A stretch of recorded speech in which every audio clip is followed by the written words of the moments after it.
Assalamu alaikum. In the previous slide, we discussed about the importance and significance of the belief of the seal of prophethood, the finality of prophethood.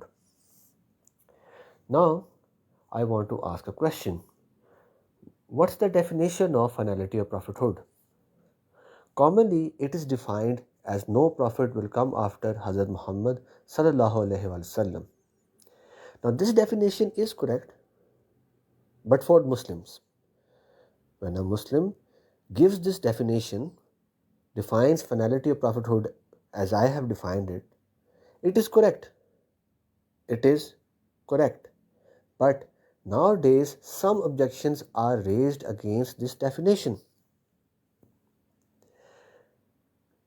Now, question is, who raises these objections?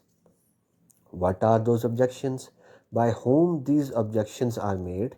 What are the reasons behind these objections? What is the purpose of these objections? It is very necessary to understand these 5 questions. So first of all, let's try to understand what are the objections on the finality of prophethood. Objection number 1. The people who object the definition of the end of prophethood give the following first objection. They say, Muslims, your belief is so strange. On one side, you say Muhammad is our last prophet. No prophet will come after him. And on the other hand, you also say and believe that Hazrat Isa al-Islam will also come as well. Now, should we accept your first point or the second one? We will answer, we accept both points and both are our basic beliefs. The one who denies the first point is a disbeliever, and the one who does not accept the second point is also a disbeliever, because both are proved by the Holy Quran. The explanation of this is that Hazrat Muhammad is our last prophet and no prophet will come after him. Hazrat Isa al-Islam will come as an ummati, follower, not as a prophet. Objection number 2. If Hazrat Isa alayhi salam comes as an ummati, follower, will he not have his prophethood?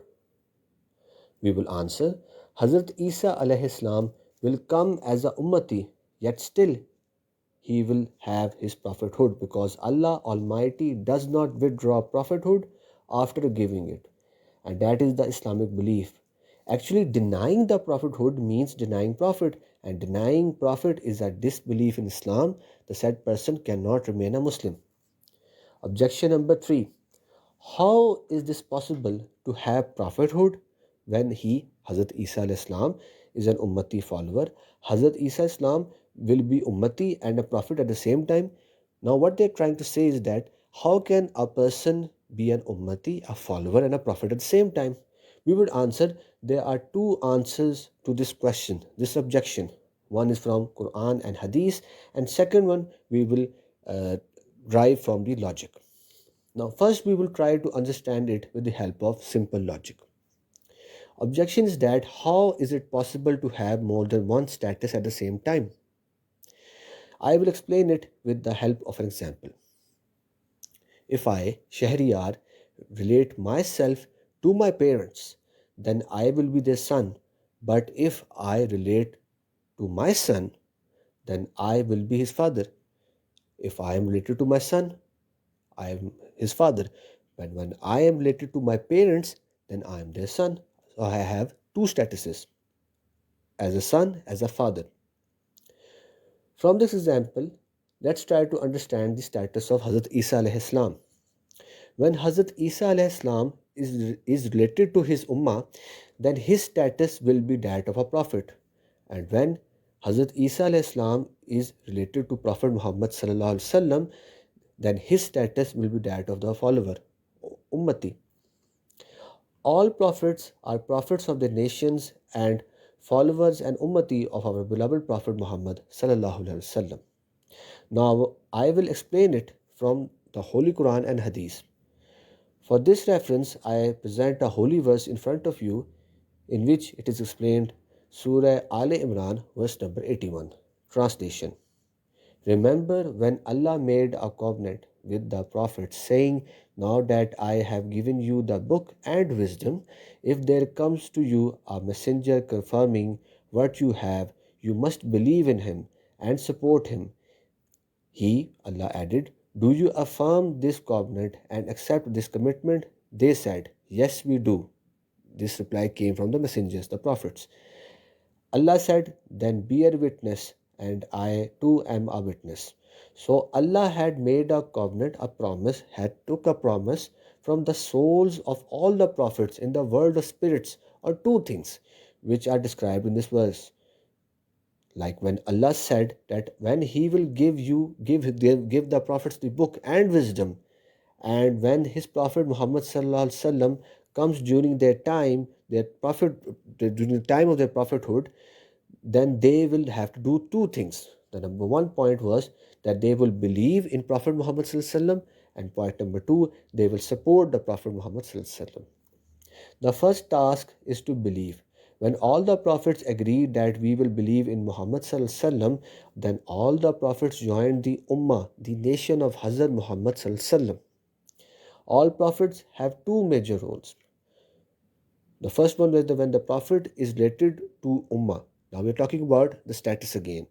All the prophets have two major roles. When the prophet is related to their Ummah, then all the prophets become prophets. And when their relation is towards Prophet Muhammad Sallallahu Alaihi Wasallam, then they will become Ummati followers of Prophet Muhammad Sallallahu Alaihi Wasallam. The second task was to provide support to Prophet Muhammad Sallallahu Alaihi Wasallam. All the prophets performed this task by giving the news of prophethood of Prophet Muhammad Sallallahu Alaihi Wasallam to their Ummah.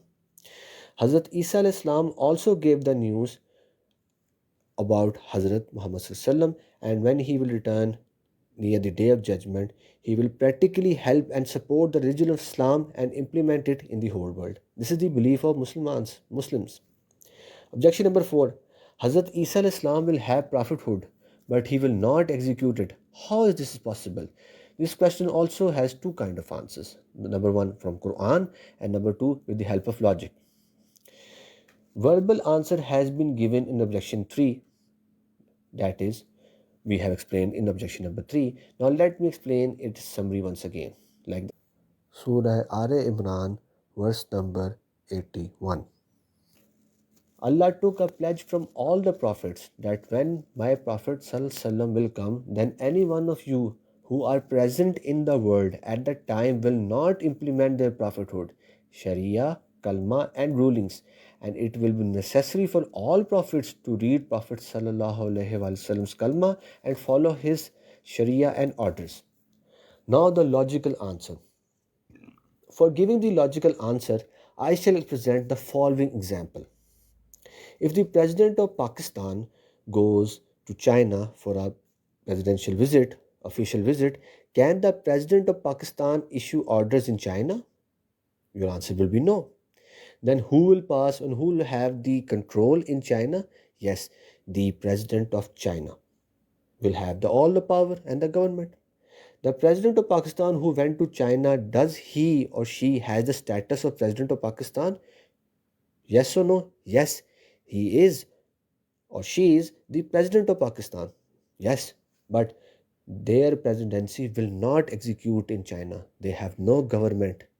They have no control over the government in China. Because the presidency status of a president is only limited to Pakistan, in the country of Pakistan. And their status in China will be that of a guest. Likewise, when Hazrat Isa Islam will come, he will have prophethood, but he will not continue the status of prophethood. He will continue the status of an ummati. And the final objection was, what is the use of prophethood if can't be executed? What's the purpose of having a prophethood if it can't be executed? We will answer this objection by saying the task of helping and supporting the religion of Islam near the day of judgment is no small task. Is a very important task which is required by Allah subhanahu wa ta'ala, and that could only be done by a prophet. It was not possible to achieve these objectives with the abilities and powers and the capabilities of a normal Muslim. Therefore, Allah chose Hazrat Isa alayhi salam to achieve these objectives. Think for yourself, can a Muslim ask such a questions? All the objections that I have listed down? No, no Muslim can ask such questions. So I want to ask, who make these objections? These objections are made by the people who are deniers, who are the disbelievers of the finality of prophethood. And do you know who are those people? These people are called Qadianis.